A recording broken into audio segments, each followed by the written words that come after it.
अपने घर के हर हिस्से को ऑर्गेनाइज रखना एक लॉन्ग प्रोसेस है जो धीरे धीरे ही हमारी हैबिट में आती है, क्योंकि हम सभी के घरों में इतने टाइप के सामान होते हैं कि सबको एक साथ ऑर्गेनाइज रखना भी काफ़ी चैलेंजिंग हो जाता है। तो आज की इस वीडियो में मैंने कुछ ऐसे टिप्स शेयर किए हैं जिसे अपनाकर हम अपने घर को क्लटर फ्री और ऑर्गेनाइज रख सकते हैं। हेलो एंड नमस्ते, अर्चनास क्रिएटिव कैनवास में आपका एक बार फिर से बहुत बहुत स्वागत है। वीडियो पसंद आए तो इसे शेयर करें, लाइक करें और चैनल पर नए हैं तो सब्सक्राइब करना ना भूलें। बेल का आइकन ज़रूर प्रेस कर दें जिससे आने वाली हर वीडियो की नोटिफिकेशन आप तक जल्द से जल्द पहुँचे। मेरा ऐसा मानना है कि क्लटर फ्री होम और ऑर्गेनाइज होम रखने की आदत एक दिन में डेवलप नहीं होती है। ये एक लंबा प्रोसेस है, पर इसके लिए हमें टाइम टू टाइम घर के सभी कोनों पर ध्यान देने की ज़रूरत पड़ती है। बस हमें यह देखने की ज़रूरत है कि घर का कौन सा पार्ट लंबे समय तक ऐसे ही यूं ही पड़ा हुआ है जिसे हमने बहुत दिनों तक साफ़ सफाई नहीं किया है। तो घर के किसी एक पार्ट को उठाइए और उसकी क्लीनिंग करिए। इस तरह से करते करते हमारा सारा घर ऑर्गेनाइज हो जाता है और काफ़ी क्लटर फ्री भी हो जाता है। मेरे बेडरूम में साइड टेबल बना हुआ है जिसके अंदर 2 ड्रॉर्स बने हुए हैं। तो ये काफ़ी दिनों से ऐसे यूं ही पड़ा हुआ है। मेरे घर का रेनोवेशन हुए भी 2 महीने कंप्लीट हो गए, पर घर में हमारे इतने सारे काम निकल आते हैं कि कई बार कुछ चीज़ें इग्नोर हो जाती हैं। तो अगर आप चीज़ों को ध्यान नहीं देंगे तो उनकी हालत कुछ इस प्रकार हो जाती है।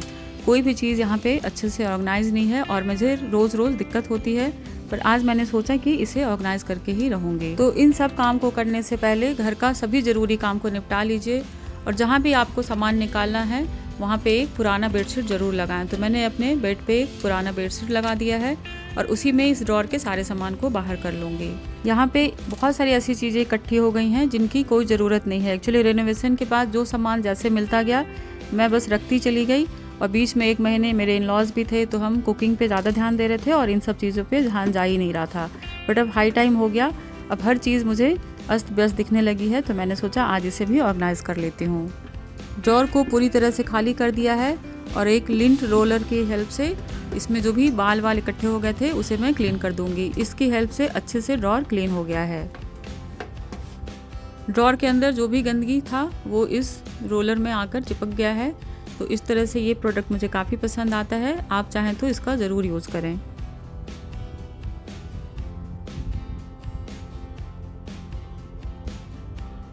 अब मैंने एक गीला माइक्रोफाइबर क्लॉथ ले लिया है और उससे ड्रॉर को अच्छे से पोंछकर साफ कर देंगे। तो किसी भी सरफेस को क्लीन करने के लिए आप गीला माइक्रोफाइबर क्लॉथ यूज़ कर सकते हैं। जो भी डस्ट वस्ट होता है सारा निकल जाता है और एक्स्ट्रा जो डस्ट थे वो रिंट रोलर में निकल गए हैं और इसे अच्छे से मैंने क्लीन कर दिया है। अब इसमें मैं लाइनर बिछाऊंगी।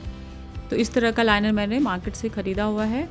ये फोम वाला लाइनर है, ये काफ़ी अच्छा होता है, तो मैं इसे यहाँ पे बिछा दूँगी। ड्रॉर को मेजर करके लाइनर को कट कर लिया और इसे ड्रॉर के अंदर मैंने बिछा दिया है। ड्रॉर के अंदर लाइनर लगाना ज़रूरी हो जाता है क्योंकि जो भी गंदगी होती है वो लाइनर में लगती है। तो हम इसे चाहे तो चेंज भी कर सकते हैं या इसे क्लीन कर सकते हैं। पहले मैंने ऐसे ही रख दिया था तो ड्रॉर काफ़ी गंदे हो गए थे। अब यहाँ से उन सभी चीज़ों को हटा दूँगी जिनकी अभी मुझे ज़रूरत नहीं पड़ेगी। तो समर सीजन में इस तरह से हेयर ड्रायर की ज़रूरत कम पड़ती है, तो मैं इस ड्रॉर से यहाँ से हटा दूँगी।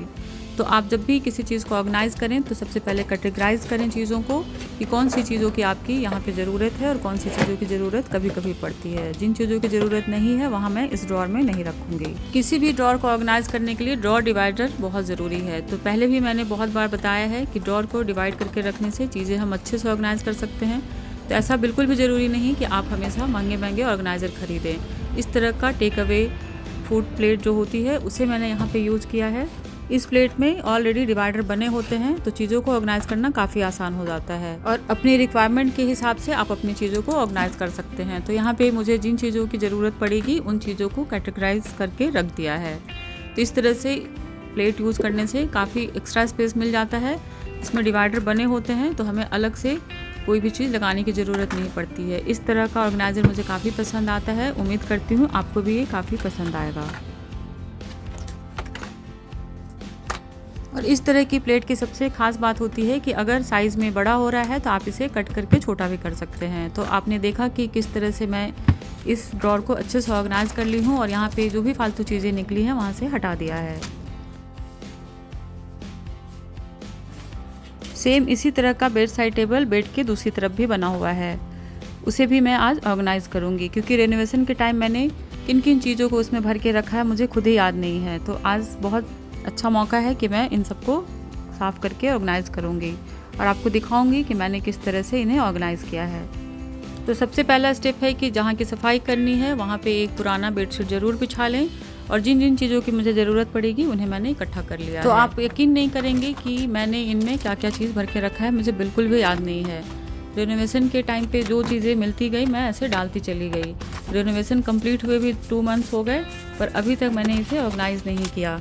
कारण है कि हम होम मेकर्स के पास बहुत अलग अलग तरह के काम आ जाते हैं, तो कुछ काम प्रायोरिटी में होते हैं जिसे करे बिना हमारा काम नहीं चलता, और कुछ काम ऐसे डिले हो जाते हैं। और सच बताऊं तो कभी कभी काम करने का मन भी नहीं करता है, बट वही है कि हमें तो काम करना ही पड़ेगा। तो आज मैंने सोचा कि इसे साफ़ कर ही लेती हूँ, वरना ये काफ़ी स्ट्रेस दे रहे थे मुझे याद था कि मुझे ये करना है, बट हो नहीं पा रहा था। मेरा ऐसा मानना है कि गृहस्थी के बुनियादी काम तो कभी नहीं बदल सकते, भले ही उनके करने का तरीका बदल गया है। हम सभी अब पहले से कहीं ज़्यादा व्यस्त हो गए हैं, इसलिए यह सबसे ज़रूरी है कि हम सभी होम मेकर्स को होम मेकिंग के नए नए तरीके ढूंढने चाहिए। अगर आप काम करने में ज़्यादा आलस महसूस करते हैं तो आप म्यूज़िक बजा लीजिए, टाइमर सेट कर लीजिए। इस तरह से आप अगर करेंगे आपका काम बहुत आसानी से हो जाता है। और इस ड्रॉर से न जाने कितनी तरह की अलग अलग चीज़ें निकली हैं, कुछ स्टेशनरी से रिलेटेड थी, कुछ मेडिसिन थे, बिल्कुल डिफरेंट टाइप के चीज़ें बाहर आई। तो इसे अब मैं ऑर्गेनाइज़ करूँगी, जो चीज़ जहाँ की है वहाँ उसे रख देंगे। तो टाइम से इस तरह से रख देने से फिर हमारा घर अच्छे से ऑर्गेनाइज़ हो जाता है और हमें स्ट्रेस भी नहीं होता है। इस ड्रॉर में भी मैंने ऊपर वाले सेक्शन में वही फूड कंटेनर लगाया हुआ है और नीचे मैंने एक बास्केट यूज़ किया है। और उन सभी सामान को अलग कलेक्ट ज़रूर कर दें जो यहाँ की नहीं है।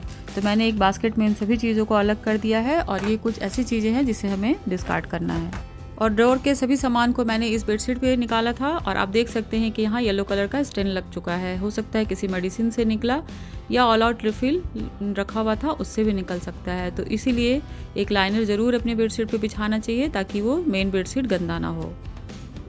और जब हम किसी भी ड्रॉर में इस तरह का लाइनर डिवाइडर लगाते हैं तो हमें इसे क्लीन करने की भी ज़रूरत नहीं पड़ती है। अगर ये गंदा हो गया तो आप इसे सीधा डिस्कार्ड कर सकते हैं, और इस तरह से बेकार चीज़ों को हम रीयूज़ भी कर लेते हैं।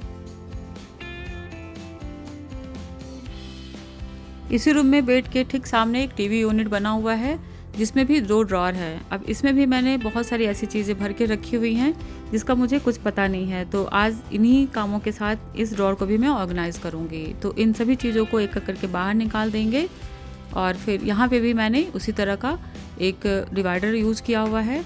इस तरह से मुझे रखना काफ़ी अच्छा लगता है, पर रेनोवेशन के बाद मैंने जो चीज़ें जैसे मिलती गई वैसे रखती चली गई, तो मुझे कुछ भी अच्छे से यहाँ पे मिलता नहीं है। तो आज मैं इसे ऑर्गेनाइज़ करूँगी।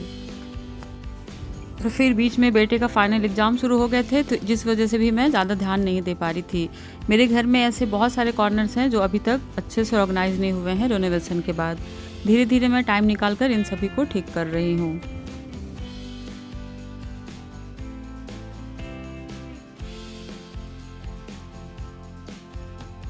और इस ड्रॉर में लाइनर के लिए मैंने इस तरह का पॉली बैग को यूज़ किया हुआ है, जो कपड़े के साथ आते हैं उसे ही मैंने यहाँ पे यूज़ किया है। तो ऐसा बिल्कुल भी ज़रूरी नहीं है कि आप हमेशा मार्केट से लाकर ही लाइनर लगाएं। इस तरह का पॉलीथीन भी काफ़ी यूज़फुल होता है, जब तक चलेगा हम चला लेंगे और उसके बाद ख़राब होने पे इसे हम सीधा डिस्कार्ड कर देंगे। और सेम प्रोसेस से सभी चीज़ों को कैटेगराइज करके ऑर्गेनाइज़ कर लूँगी। और ये सबसे ज़रूरी टिप्स है कि जो भी सामान आपने वहाँ से हटाया है उन चीज़ों को एक अच्छे सरफेस पे ला कर रखें। तो मैंने यहाँ पे डाइनिंग टेबल चूज़ किया है, यहाँ पे अच्छे से मैं सब चीज़ों को देख पाऊँगी कि कौन सा सामान कहाँ रखने का है। तो जहाँ तक पॉसिबल हो चीज़ों को हाथ के हाथ ही उसके जगह पे रख दें। तो मैंने वहाँ पे बहुत सारी ऐसी चीज़ें देखी जो किड्स रूम की थी, तो मैं वहाँ से यहाँ लाकर रख दूँगी। अगर आप ऐसे ही छोड़ देंगे तो फिर से एक दिन आपको एक्स्ट्रा टाइम निकालना पड़ेगा इन सभी चीज़ों को ऑर्गेनाइज़ करने के लिए। तो मेरे बेडरूम के साइड टेबल में मुझे कुछ मेडिसिन मिले, तो वो मेडिसिन मैं इस रूम में रखती हूँ, तो उसे मैं यहीं पे लाकर रख दिया है। और कुछ स्टेशनरी के सामान थे जिसे मैं इसी रूम में रखती हूँ, तो उसे भी वहाँ से हटा दिया है। तो कोशिश करें कि जो सामान जहाँ का मिला है आप वहीं पर रख दीजिए। होम रेनोवेशन के दौरान इस तरह का मास्किंग टेप भी काफ़ी आया था, वो भी अननेसेसरी मेरे बेडरूम में पड़ा हुआ था, जिसे भी मैं यहाँ से हटा दूंगी। तो इसे इसके प्लेस पे रख दूंगी। इस तरह से हम होम मेकर्स मल्टीटास्किंग भी करती हैं।